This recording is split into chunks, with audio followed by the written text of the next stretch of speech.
Berjumpa kembali pada materi adaptasi hewan.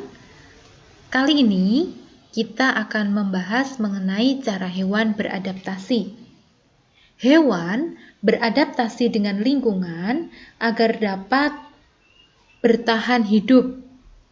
Adaptasi dengan lingkungan dapat dilakukan menggunakan kemampuan, bentuk tubuh, fungsi organ tubuh, tingkah laku, serta adaptasi hewan secara ekolasi, mimikri, kamuflase, estivasi, dan autotomi.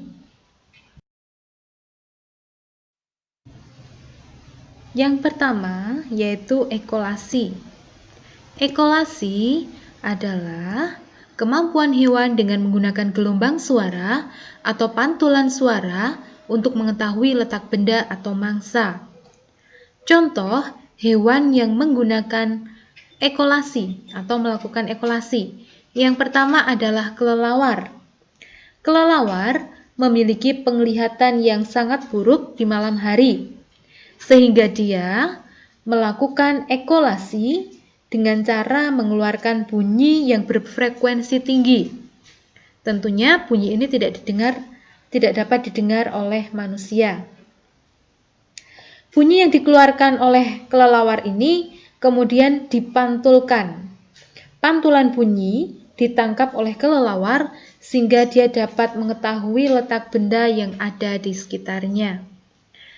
Contoh lain adalah ikan lumba-lumba dan ikan paus. Ikan lumba-lumba dan ikan paus tinggal di dalam lautan yang sangat minim cahaya. Lumba-lumba menggunakan kemampuan ekolasi yang dimilikinya untuk menentukan arah dan mencari kawanannya. 2. Kamuflase. Kamuflase adalah perilaku hewan untuk beradaptasi dengan menyamarkan warna tubuhnya dengan warna lingkungan. Bahkan pada beberapa jenis hewan, dia dapat menyamarkan bentuk tubuhnya seperti tempat habitat dia tinggal. Contohnya adalah pada tokek ekor daun. Tokek ekor daun mempunyai warna dan bentuk tubuh yang sangat mirip dengan daun-daun kering tempat dia tinggal. Tokek ini berasal dari kawasan Afrika Tengah dan Timur, tepatnya dari Madagaskar. Tokek ini mampu tumbuh dengan panjang hingga 9 cm. Contoh yang kedua adalah katak hijau. Katak yang satu ini memiliki kemampuan kamuflase yang sangat baik, menyerupai tempat habitat dia tinggal. Contoh yang ketiga adalah belalang sembah. Belalang sembah dapat menyesuaikan diri, menyerupai daun atau ranting. Bahkan, gerakan tubuhnya pun mengikuti gerakan ranting atau daun yang tertiup angin. Yang keempat adalah gurita. Gurita memiliki lengan penghisap yang enggan melepaskan mangsanya. Gurita juga pandai melakukan kamuflase untuk menghindari predator.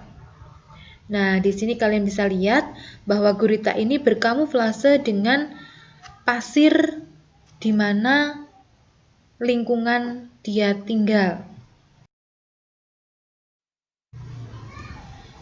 3. Mimikri adalah adaptasi dengan meniru lingkungannya.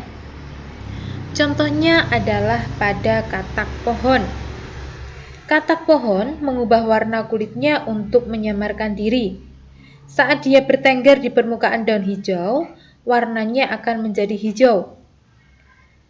Tatkala berada di antara daun-daun coklat, maka warna tubuhnya pun akan berubah menjadi coklat berbintik-bintik. Suhu panas dan suhu dingin juga akan mendorong katak ini berubah warna. Jika udara panas, katak pohon akan segera mencari tempat yang cerah.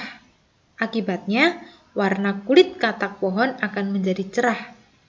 Begitu juga dengan sebaliknya. Contoh yang kedua adalah lalat bunga.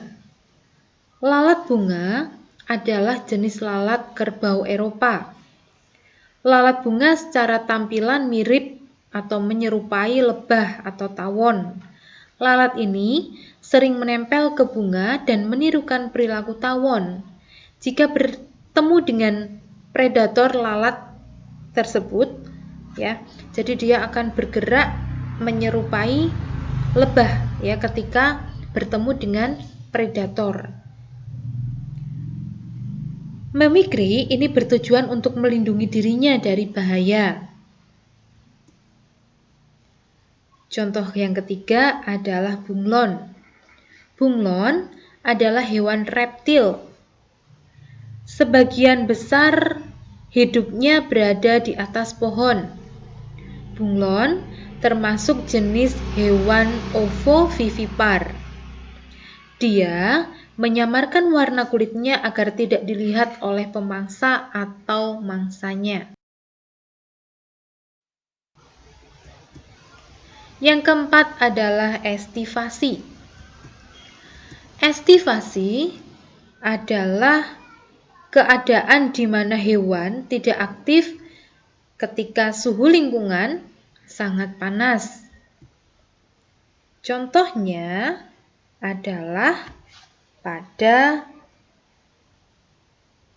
siput, ya, siput darat. Yang kedua adalah pada siput Carnuella. Jadi pada siput darat dari genus Helix dan Carnuella akan mengalami estivasi saat musim panas. Biasanya hewan tersebut akan berdiam diri. Hewan yang melakukan estivasi akan berdiam diri pada lubang, gua, atau tempat teduh sambil menunggu datangnya musim hujan. Yang kelima adalah autotomi. Autotomi adalah perilaku hewan memutuskan bagian tubuh untuk melindungi diri. Contohnya adalah pada cicak. Cicak akan memutuskan ekornya apabila dia diserang oleh predator. Ekor cicak setelah putus nantinya akan dapat tumbuh kembali sekitar 5 hingga 6 hari setelahnya. Kemudian pada minggu ke-10 hingga 20, ekor cicak akan tumbuh sempurna.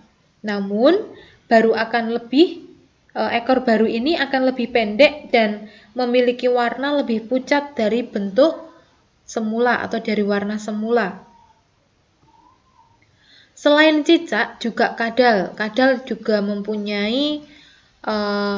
akan melakukan perilaku memutuskan bagian tubuhnya jika kondisinya terancam oleh predator.